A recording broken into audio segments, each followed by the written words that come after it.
Gamification. Gamifikasi atau gamification adalah elemen-elemen permainan dalam konteks non-permainan untuk meningkatkan ketertarikan, keterlibatan, dan motivasi. Gamifikasi juga dapat diartikan sebagai penerapan konsep bermain game sebagai strategi marketing.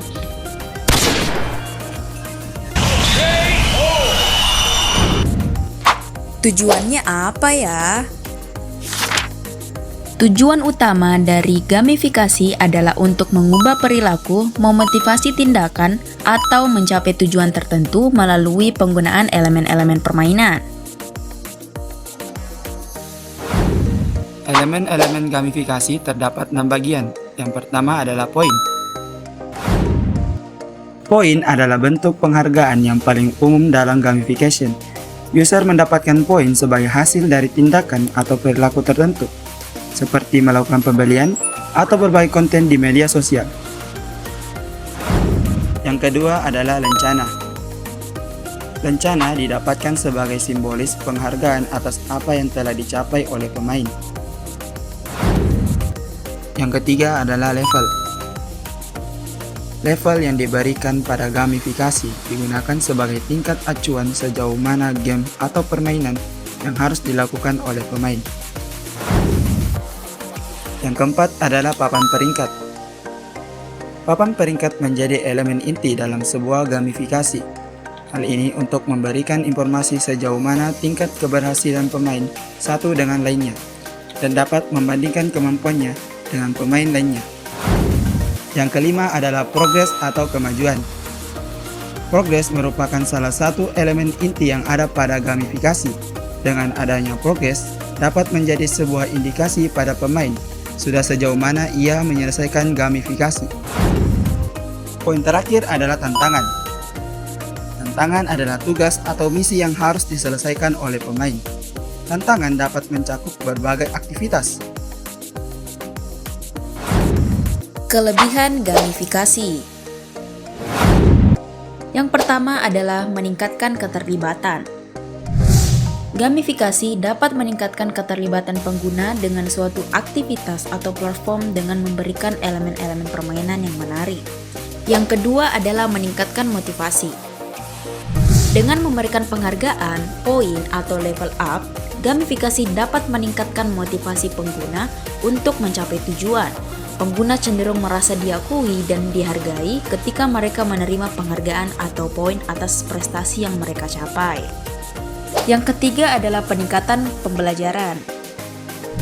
Gamifikasi tidak hanya dilakukan di bidang pemasaran, tetapi juga berguna di bidang pendidikan. Dalam konteks pendidikan, gamifikasi dapat membuat proses belajar lebih menyenangkan dan efektif dengan menghadirkan tantangan, penghargaan, dan feedback yang langsung. Kekurangan gamifikasi. Yang pertama adalah pengalaman pengguna yang buruk. Implementasi yang tidak tepat dari elemen gamifikasi dapat mengganggu pengalaman pengguna dan membuatnya merasa dipaksa atau terganggu. Jika penghargaan atau hadiah yang diberikan terlalu mudah diperoleh atau tidak memiliki nilai yang signifikan, pengguna mungkin kehilangan minat dalam berpartisipasi. Yang kedua adalah keterbatasan motivasi jangka panjang. Pengguna gamifikasi mungkin merasa dalam mendorong partisipasi singkat atau keterlibatan sementara, tetapi mungkin tidak efektif dalam mempertahankan motivasi jangka panjang atau perubahan perilaku yang berkelanjutan. Yang ketiga adalah potensi alergi terhadap persaingan.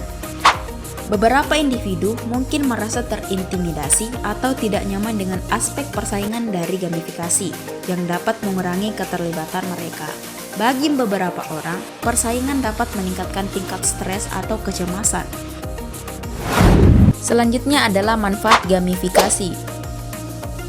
Yang pertama adalah meningkatkan kesadaran merek dan loyalitas pelanggan. Di bidang pemasaran, gamifikasi tentu membawa pengalaman yang menyenangkan bagi pelanggan sehingga mereka akan terus mengingat merek Anda. Mereka akan terikat secara emosional dengan bisnis sehingga tumbuh menjadi pelanggan setia. Yang kedua adalah membuat promosi lebih menarik. Tidak jarang Anda menemukan pengguna yang mengabaikan iklan dalam bentuk banner atau pop-up. Solusinya, Anda bisa membuat iklan yang menarik dan mengandung unsur gamification seperti contoh kupon diskon. Yang ketiga adalah target audience yang sangat luas. Gamifikasi adalah pasangan yang cocok untuk anak usia 16-24 tahun. Anggota Gen Z ingin menjadi kelompok konsumen terbesar pada tahun 2020, menjadi generasi pertama yang dididik dengan teknologi berkecepatan tinggi termasuk ponsel pintar, tablet, dan AI. Game hampir identik dengan generasi ini, jadi menggabungkan dua hal bukanlah hal yang sulit. Yang terakhir adalah contoh gamifikasi. Yang pertama adalah Duolingo. Salah satu contoh penggunaan gamifikasi adalah platform bahasa online gratis seperti Duolingo, yang menawarkan tugas penerjemah dan pembelajaran kosakata dan tata bahasa. Selain itu, aplikasi ini menawarkan tugas untuk melatih pengucapan dan mendengarkan di mana pengguna diberi poin dan level untuk menyelesaikan pelajaran atau mencapai target harian. I didn't expect you to arrive early. I didn't expect you to arrive early. Can you watch my kids this weekend? Weekend. Yang kedua adalah Shopee. Shopee menawarkan banyak fitur gamifikasi. Shopee memiliki program penghargaan yang menggunakan koin Shopee, mata uang virtual yang dapat digunakan untuk melakukan berbagai aktivitas seperti berbelanja, menonton video, atau berpartisipasi dalam kontes. Koin Shopee dapat ditukarkan dengan diskon, hadiah, atau produk gratis.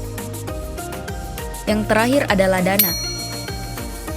Dana dapat dikatakan sebagai salah satu e-commerce di Indonesia yang telah menggunakan sistem gamifikasi.